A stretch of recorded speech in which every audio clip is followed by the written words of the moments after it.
Bonjour à tous, c'est avec enthousiasme que je vous accueille dans cette vidéo pour explorer un outil exceptionnel qui a transformé la manière dont nous visualisons et comprenons les performances de nos modèles d'apprentissage automatique. Au cours de cette vidéo, nous plongerons dans l'univers captivant de Yellowbrain en explorant ses fonctionnalités clés, le concept de visualisation des performances d'un modèle et enfin nous ferons un cas pratique de son utilisation. Yellowbrick est une bibliothèque open source en Python spécialisée dans la visualisation des performances des modèles de machine learning. Elle offre une gamme variée de visualisations interactives permettant aux développeurs et aux scientifiques des données d'explorer et de comprendre plus efficacement les résultats de leurs modèles. Il est souvent utilisé en conjonction avec des bibliothèques de machine learning populaires telles que Scikit-learn, Extreme Gradient Boosting, etc., facilitant ainsi l'intégration des visualisations dans le processus d'évaluation des modèles. La bibliothèque propose des outils graphiques pour diverses tâches, y compris l'évaluation de la classification, de la régression, du clustering et d'autres types de modèles. Son objectif principal est de fournir des visualisations intuitives pour aider les praticiens à prendre des décisions éclairées lors du développement et de l'optimisation de modèles de machine learning. Pour vous permettre de comprendre le contexte de visualisation de Yellowbrick, nous pouvons nous pencher sur deux points très importants. L'enjeu lié à l'évaluation des modèles. L'évaluation des modèles de machine learning est une étape cruciale dans le processus de développement. Les modèles sont souvent confrontés à des défis tels que le surajustement ou le sous-ajustement. Ensuite, nous avons la nécessité de comprendre et de communiquer efficacement les performances des modèles. La compréhension des performances des modèles est essentielle pour les praticiens du machine learning.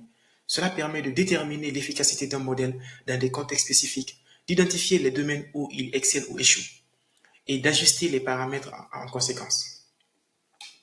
Yellowbrick propose plusieurs fonctionnalités permettant la visualisation des performances des modèles de machine learning. Nous avons par exemple la courbe ROC et l'AUC, qui est un outil d'évaluation couramment utilisé pour les modèles de classification. Yellowbrick offre des fonctionnalités pour générer ces courbes de manière visuelle.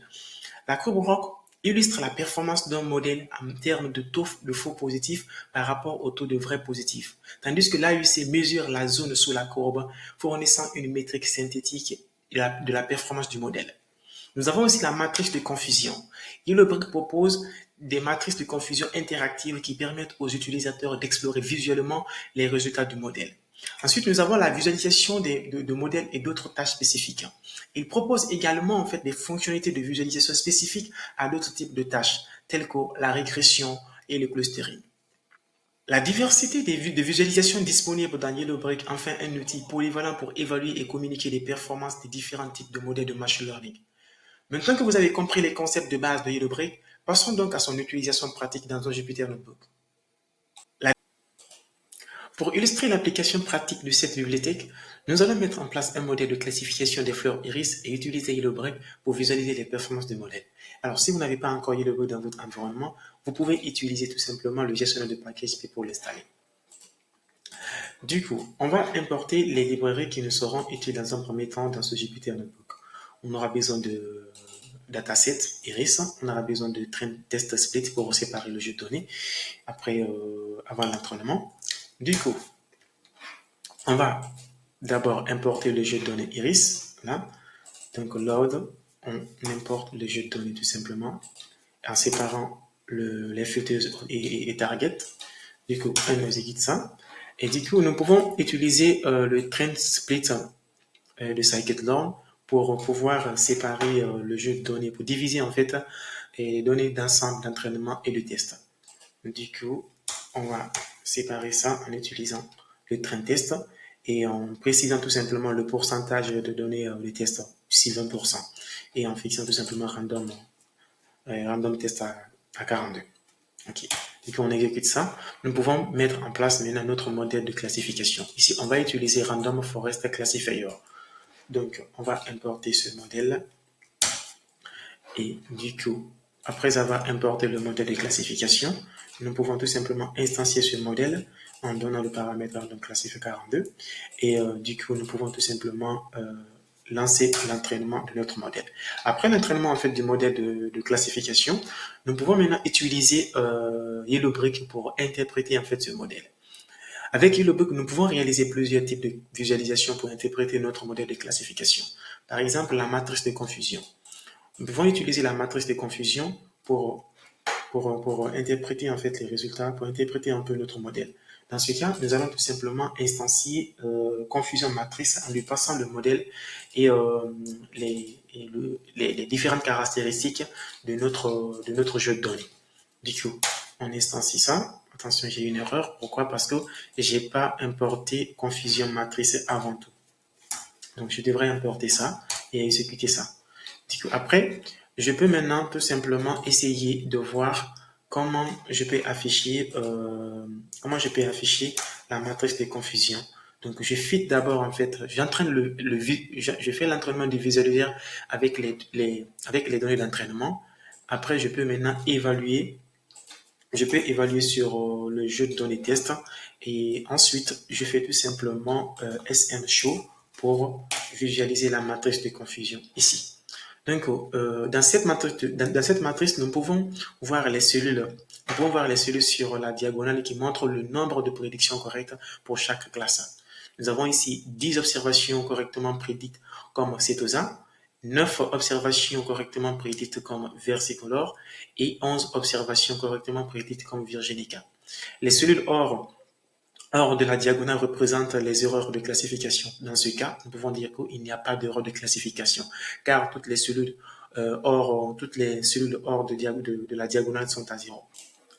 La deuxième visualisation qu'on va faire, ça serait la courbe ROC AUC, qui est une autre visualisation utile pour évaluer la performance du modèle dans des tâches de classification, en particulier pour des problèmes binaires ou multiclasses.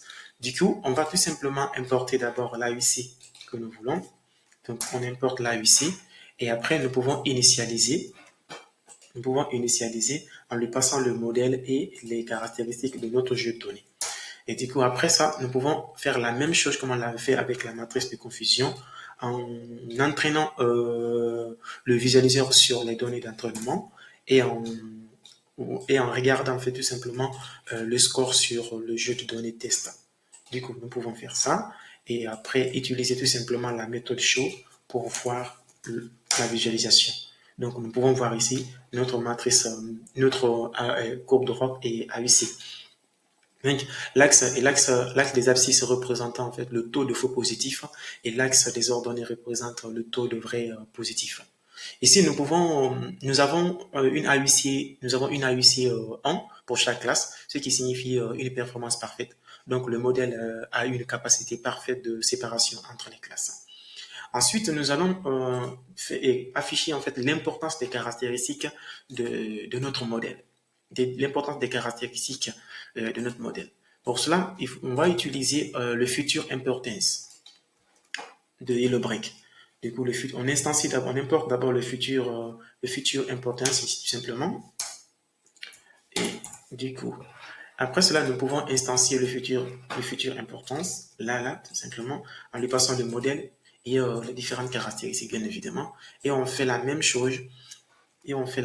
Sur donc du coup, on fit sur ça et nous pouvons tout simplement afficher avec nous pouvons tout simplement afficher. Donc, attention ici, nous avons X et Y, c'est pas. Ça serait plutôt X train et Y train. Nous faisons cela. Et nous pouvons voir ici l'importance des caractéristiques. Nous pouvons voir ici l'importance des caractéristiques où chaque barre du graphique représente l'importance relative d'une caractéristique dans la décision du modèle. Et nous pouvons voir ici la longueur des pétales a une importance relative la plus élevée parmi les 4. Cela suggère que la longueur des pétales est le facteur le plus influent dans la classification des espèces iris par le modèle. Et la largeur des pétales est également une caractéristique importante, mais un peu moins que la longueur des pétales. Cet exemple démontre la variété des visualisations de modèles réalisables grâce à Yellowbrick. Retenez qu'il existe une vaste gamme d'autres types de graphiques utiles pour l'interprétation des modèles d'apprentissage automatique. Je vous encourage à les explorer pour affirmer vos compétences. Ainsi s'achève notre séance pratique sur l'utilisation de la bibliothèque Yellowbrick. Vous avez désormais ajouté une nouvelle compétence de visualisation de modèles de machine learning à votre arsenal. Merci pour votre attention.